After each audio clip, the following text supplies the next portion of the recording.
Commune rurale talata volonondry nandray ny fivoriam-be ny SMEC. No tanterahana ny sabotsy fahaenina amby folo desambra telo amby roapolo sy roa arivo lasa teo teny talata volonondry ny Assemblée Générale Ordinaire ny SMEC ny agence tambatra. Ny SMEC dia fanafohizana ny hoe Société Malagasy Mutualiste d'Épargne et de Crédit. Maro ny lohala hevitra nodinihana tamin'izany toy ny tatitra ara-bola ny taona 2024 vina 2024.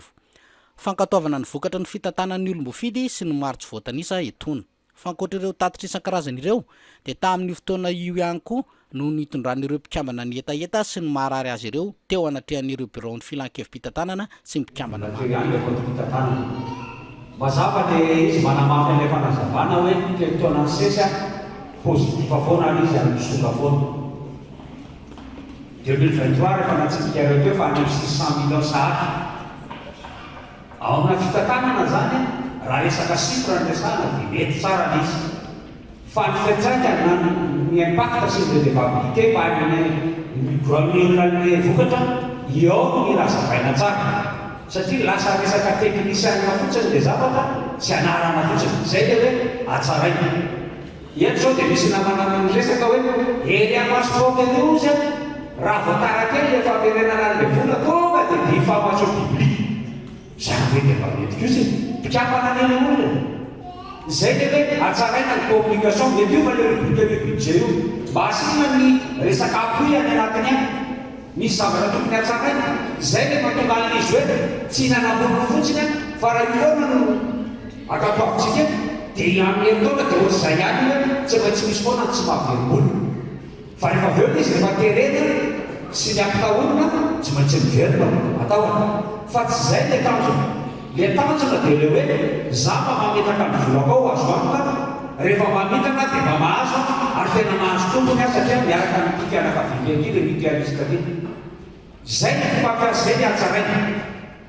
Velotaraina koa izy ireo no ny fanemorana lavan'ny fotoam-pifidianana hatrany satria fantatra fa tokony nataon'ny volana novambra 3 amby 2024 lasa teo kanefa dia nahemitra ary nahemitra zany mila jaina ny sata mifehy motiva sy ny SMEC misaky ny laniny mandaa dia tokony isy fifidianana ary ino angatahako aminareo tompona ndraikitra ao ambony rehetrarehetra ao hoe asio re le fifidianana fa mampimenimenina ny olona sao dia lasa manova zavatra tsy andehany amin'ny izy zay no angatahanay fa zay tsy manohatra fatany fotsiny fa hoe misy zavatra mampiayan'ny olona noho ny tsy fisiny le fifidianana foana tsy isy fifidianana foana efa mandaro mahery ary zao zany zareo ny teo lasa reo olona reo ny enjehana kanefa le fifidianana tsy asianareo ko mba mangataka aminareo ambony zay amin'izay vendraikitra amin'ny CSBF sy ny namany ataovy isiny ny fifidianana re tompoko misy fifandimbiasa toerana fa manjary mampiayany mpikambana rehetrarehetra. Androany moa tsika zany nanarika ny Assemblée Générale Ordinaire ny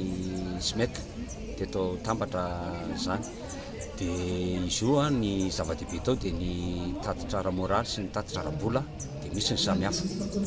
Ny isataona hatramin'ny io dia hita fa hoe pozitifa foana fa tsy negativa ny tatitra ara-bola ary milaza moa ny mpitantana fa dia miasa. Zany rehetrarehetra zany dia manambara aloha fa nisy asa natao tao nisy zavatra hoe nandraisana andraikitra fa ny indrokely tokony hatsaraina dia ity nandritra ny 3 taona amin'ny sesy zay dia zay foana ny zavanitranga nefa ny tsafa dia somary sahirana mpikambana sahirana satria amin'izao fiainan'izao zany mila pakady vaovao afana miala amin'izao fanitrano zao ary ny fananana vola na tahira na vola hoentimetsika ny zava-dehibe dia izay no mahatonga an'ilay izy hoe mila fanavaozana fomba fiasa mba hiatraikany amin'ilay mpikambana. Zany hoe zay ilay ataontsika hoe impact na fiatraikana mafonjy any amin'ny mpikambana zay zavatra atao satria azadino fa atao anatin'ny SMEC dia mpikambana no manome fototra zany amin'ny fikambanana. Zay no mahatonga anay zany hoe manohatra ilay fomba fiasa zay tsy mizara na mampahazo tombotsoa an'ilay mpikambana. Efa nandritra 4 taona moa zany nitondra ny bureau mpitantanana treto. Raha nisy zany dia efa lany mandao izy ilay fitenenana no le antony samihafa zany a teo ny covid sy ny zavatra misy dia tokony faharosany lay fividianana. Ny anton'izay dia mba hoe anatsarana n'ilay fomba fiasa zany satria hitantsika teo fa na dia ataontsika hoe fifandraisana communication aza tsy misy a ary indrindrindrindra ilay suivi na ilay fanaraha-maso ilay asan'ilay mpikambana tsy ampy ary tena ohatrany tsy misy mihitsy. ho fanatsarana hatrany ny fitantanana dia inona ny sosokevitra avy aminao tompoko?